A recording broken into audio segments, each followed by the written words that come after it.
Greetings, cousin. As you know, I came to Jerusalem to celebrate Passover, and I stayed for Pentecost, that's the Feast of Weeks. And that's to thank God for our wonderful harvest. But something has happened here, so I decided to stay longer. Let me explain. First thing in the morning of the feast day, I was walking along with crowds of other Jewish foreigners past a house where there was such a commotion that I stopped to listen. And there I heard someone praising, and he was declaring the wonders of God in my own language, Mesopotamian. Others around me seemed to be hearing their own tongue as well. How amazing was that?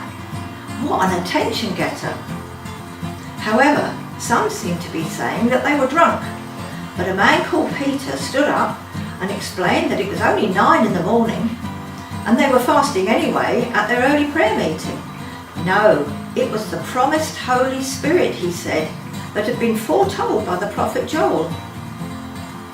He then went on about Jesus the Nazarene, who claimed to be the Son of God and did lots of miraculous things, and who had been crucified 50 days earlier at Passover. Well, cousin, I had been there at that time, but I hadn't realised the significance of it, or even believed the rumours that the man had come back to life and had appeared before his followers and lots of others, teaching them and even eating with them. So this Peter was saying that Jesus had now gone back to heaven, but promised to send the Holy Spirit to everyone who believed in him and were truly sorry for their wicked ways. Now, I was a God-fearing Jew, but it was as if my eyes were suddenly opened to the truth of what I was really like, and I felt as if I was seeing myself as God saw me, and I didn't like it. So I found myself weeping and saying sorry.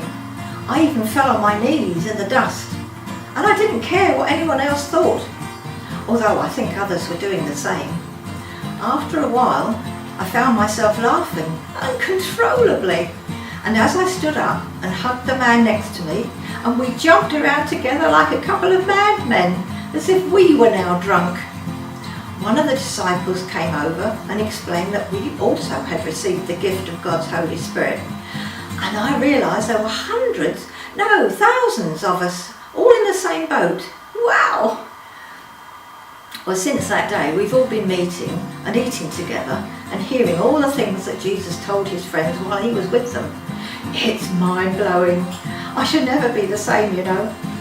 Everywhere the disciples go, people are being healed. But the priests and religious leaders and temple guards are now getting a tad unhappy because they're scared of losing control of the masses. And despite the awesome atmosphere and so much praising God, there is this undercurrent that not everyone is happy with the situation.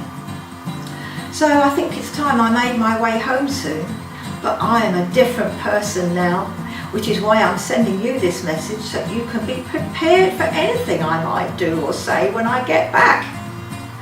God be with you, Karen.